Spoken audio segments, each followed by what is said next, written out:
Welcome back to the Selling with Love podcast. This is your host, Jason Marc Campbell. And what we're going to speak about today is actually something very, very specific within the sales process.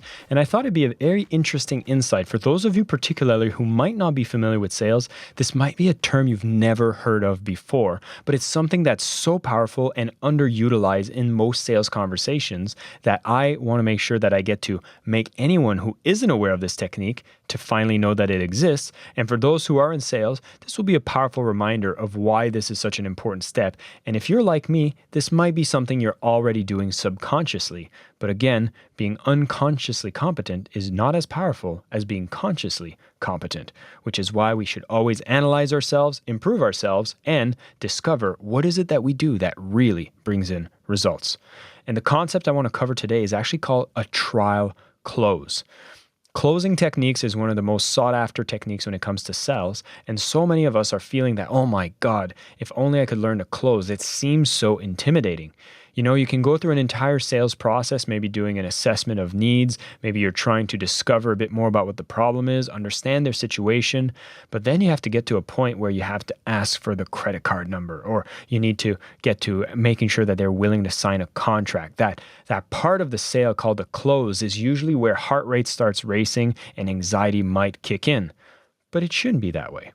Matter of fact, the closing is actually the one piece that feels like the pace you need to optimize the most, yet, quite frankly, if you do everything right throughout your sales presentation, the close should be one of the more effortless pieces. Imagine it as asking somebody for marriage. You know, if you're really trying to optimize, should I be getting down on my left knee or my right knee and then open the box? Should it be above my chin or should it be over my heart? Like how high should I hold the box? Those aren't as important as your behavior throughout the experience of courting this person that makes it so that they will say yes if you do propose. So that is often the example I'll share about specific closing. Yet, here we have a concept called trial closing, which is so powerful when you're in the middle of a sales presentation, because we have probably been on the receiving end of a sales presentation where the person continues talking. Talk. It almost seems like they're not listening to us. And trial closes not only creates a little break in a presentation if you're doing a bit of the talking, and it actually allows you to sync up with the prospective buyer and see if you're on the same page, and you can see if the buying signals are coming in, right?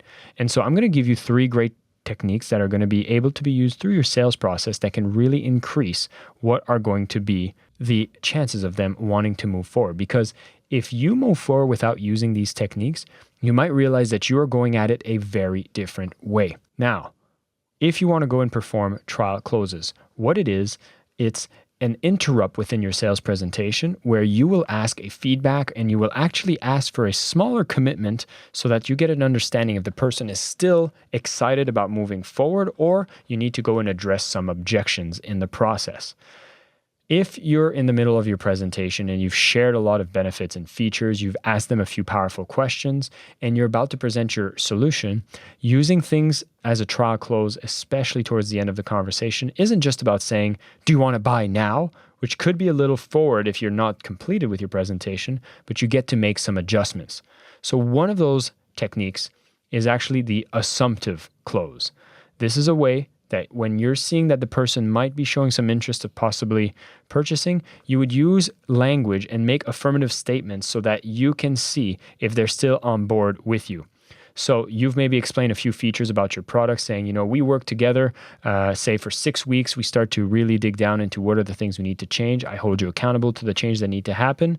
And we'll make sure that by the 6 weeks, this is what you will get as a result, X, Y, Z. Where you do a trial close would be where you would turn to them and ask or say something along the lines as, based on our conversation so far, it seems like this product aligns well with what you need. Are you okay to move forward to the next steps? So by asking this trial close, you're assuming in this assumptive close technique that they are on board, and you make sure to confirm it with them if they're okay to move on to the next steps. This pattern interrupt gets them back involved into the process, and they get to actually confirm that what you are speaking about is actually very interesting to them, and you can now continue moving forward in the conversation without losing them. Especially when we come to present what our product is, we can sometimes over-talk talk fast, and we need to re-engage our prospect in the conversation. So doing an assumptive close as a trial close technique is a good way to bring them back in. The second question that you could use as as a trial close would be the alternative choice technique. And this is basically when you're having a conversation about the product and you actually ask them, assuming that they're saying yes already, if they would choose, say, option A or option B within your product, immediately confirming if there's a level of interest in the process. Again, you might have seen this perhaps in car sales, where you would see someone say, oh, you're explaining the features of the car and saying, two options that usually exist with this car will be cloth or leather seats. I don't know if you had a preference for cloth or leather with your vehicle. So you're giving an alternate choice, and by the person selecting an option over the other shows an indication of interest in the product. So again, it's moving things forward, because if there was no interest in the product, well, it wouldn't matter what choice they make, and you get to detect that very early on. See, where most people might be terrified of closing would be because you haven't addressed any of the true objections or gauged the actual level of interest from your prospect. So the fact that you try to hide all of this under the carpet until you get to the close makes the close an intimidating thing. But rather, we spread this out and we get to have these touch points as trial closes so that we can make sure we address any issues that come along. So we've had the assumptive close, making sure people are nodding their head and they're on board.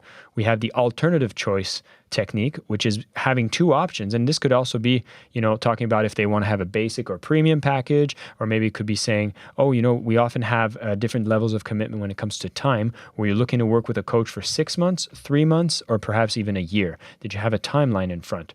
So it's making you make decisions and micro commitments on things you'll have to discuss. And if there is an issue with any of the product you've made as an offer so far, it should come up. Don't worry, we'll talk about this in a few. The last one, which is one of my favorite ones, is actually when you are investigating, particularly when you're doing consultative selling. You're maybe doing an initial session, maybe an initial coaching call, and the person's really speaking to you about what are their current situation, what are their problems, and what effect it's been having in their life. This is called the summary close. And a summary close basically makes you ask a question where you actually recap a lot of what was being said and you confirm with them if you actually understood it correctly. So if someone is dealing with a lot of sales blocks and they've been struggling for a while, and a summary close here would be saying, well, Mr. and Mrs. potential buyer, I understand here that you've dealt with sales blocks for quite a long time and you've tried a few programs that helped with marketing and branding, but you didn't really put it into practice because it seems very intimidating and it seems like it just doesn't feel right. And you've been looking to find a way to get over these blocks, actually implement some of the things you've already got invested in, and making sure that it feels good and is done in a way that is tasteful. Do I understand that correctly? Does this sound like the kind of solution you're looking for? Fair enough. Any of the statements that make them get involved to ensure that what you've understood about them is very well understood. Because if not, again, this will be a potential space where it will come up. Now, a trial close is very, very powerful because it will bring up your objections early. And if an objection does come up, well, you should be preparing for as many objections as possible. And if a new one comes up, well, of course, you always do your best to handle it. And then you record it so that the next time an objection of the sort does come up, you know exactly what to say, how to respond, and continue the process as usual. Now, at some point, you'll have to transition to the actual close. And by doing all these trial closes, then you actually know that you're both working together to find a solution to their problems, and it should take a lot of pressure off the actual close. But remember, if you have determined that the prospect is interested through all of these trial close techniques throughout the conversation, where there's been agreements, things seem to be moving along, they're liking the product or service, and things seems to be moving beautifully, well then, start moving towards some of your more effective closing techniques. Perhaps you have a specific start date, perhaps you have an enrollment that you'd like to get them to get started with, and perhaps you have a contract for them to sign. So of course, make your transition from trial to actual closing, because it sounds so far that you would have asked the right questions, taken the conversation to the right place, where now you can say, well, it sounds we should get started right away. We do have a program starting next week, and I'd love to enroll you right now. And as such, I have a quick contract I want to read through with you. We'll get it all signed up, and then I'll ask for your payment towards the end. Cool? And if they're cool, we start moving forward with closing.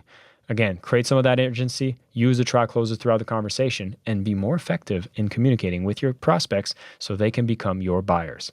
If you've used the try close technique before, I'm hoping these are a few move techniques you can include. If you've realized you've been doing this unconsciously, well, congratulations, you're now conscious about it. And if this is something completely new, I'm glad you get to use it, and I'm hoping it makes you more effective when selling with love. Until next time, take care and keep selling.